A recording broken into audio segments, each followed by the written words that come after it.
Welcome back to Building Character, where we figure out how to play as your favorite fictional characters in Dungeons & Dragons. Join the Patreon to keep the channel alive, and like and subscribe for better snacks next time you play. Maybe. Today we're building Pac-Man from Pac-Man. What does he do? Unclear. He just kind of runs around and eats stuff, either successfully clearing out the tasks in front of him, or dying as he gets lost in a labyrinth of unclear motivation. He just like me for real.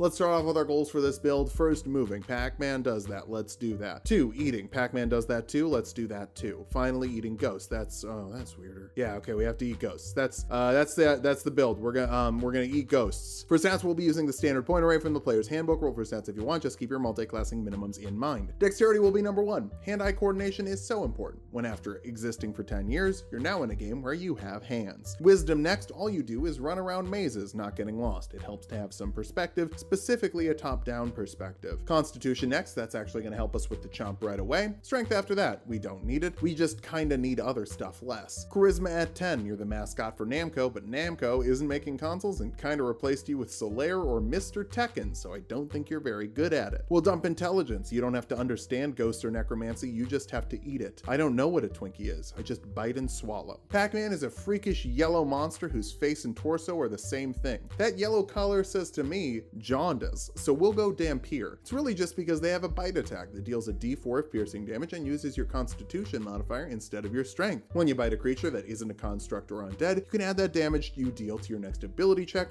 or heal that amount, number of times equal to your proficiency bonus per long rest. You can bite as much as you want though, you just can't get the bonuses. Spider Climb lets you climb up walls, and at 3rd level you can stick to ceilings. That would actually be kind of a sick way to do 3D Pac-Man, make a 3D mazes that go up and down and on walls. Anyway, Dark Vision of 60 feet and Deathless Nature so you don't have to breathe. That nose is just for show, and for Miss Pac-Man. You also get 2 skills from your ancestral legacy and 2 from your background. Your background is, whatever, survival and perception to navigate mazes, sleight of hand to pull things out of your pockets, and history, because your games are old, I guess.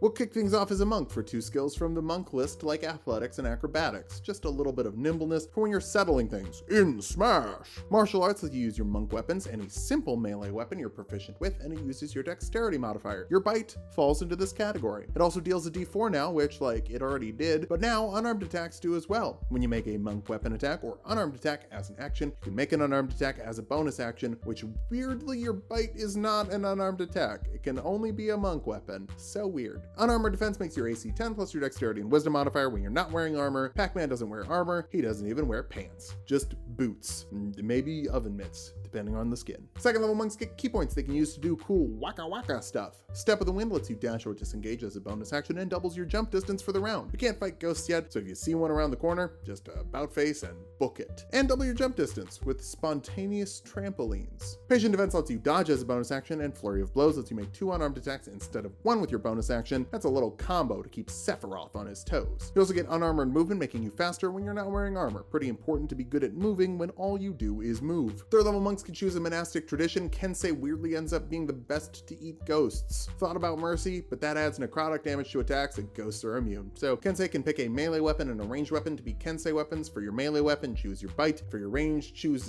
darts to throw stuff, I guess. While you're wielding a melee Kensei weapon and make an unarmed attack with your action, you can make an agile parry, adding 2 to your AC. Pretty sure you're always wielding your mouth. Or you can use your bonus action to add a d4 of damage to your ranged attack with Kensei weapons to throw some darts that are kinds of various fruit. You can also deflect missiles, reducing the damage of incoming ranged attacks by 1d10 plus your dexterity modifier and monk level. If you drop it to 0, you can even throw it back with a key point as a monk weapon. Technically, all Smash characters can do this, but Pac-Man mains have a level of item handling that very few other players can match. They're always dropping shit and picking it up. 4th level monks get slow fall, letting you reduce falling damage by 5 times your monk level as a reaction. Now it's no big deal if you jump super high on a trampoline. You also get an ability score improvement, bump that dexterity first. That's how we are chomping. 5th level monks can improve that chomp with a d6 of damage thanks to martial arts improvement, and you can bite 2 times in a turn with extra attack. Then throw another 2 attacks on with Flurry of Blows. Why not? Stunning Strike lets you spend a key point to force a constitution saving throw on creatures. Failing that, they are stunned until the end of your next turn, giving you advantage on future bites. That's the little screen stutter it does when you eat a ghost. Source? Dude, trust me. 6th level monks can finally Finally, Ghosts with key empowered strikes and magical Kensei weapons to make all your bites and unarmed attacks magical in terms of overcoming resistances. You also get Deft Strike, letting you spend a key point to add another martial arts die to the damage of your attack once per round with a Kensei weapon. You can do this after you roll to attack, so save it for a crit, and now it's 2d6 extra damage instead of 1. 7th level monks get Evasion, letting you take half damage on failed dex saves and no damage on successful ones. Now, you can even dodge Mario's Final Smash, which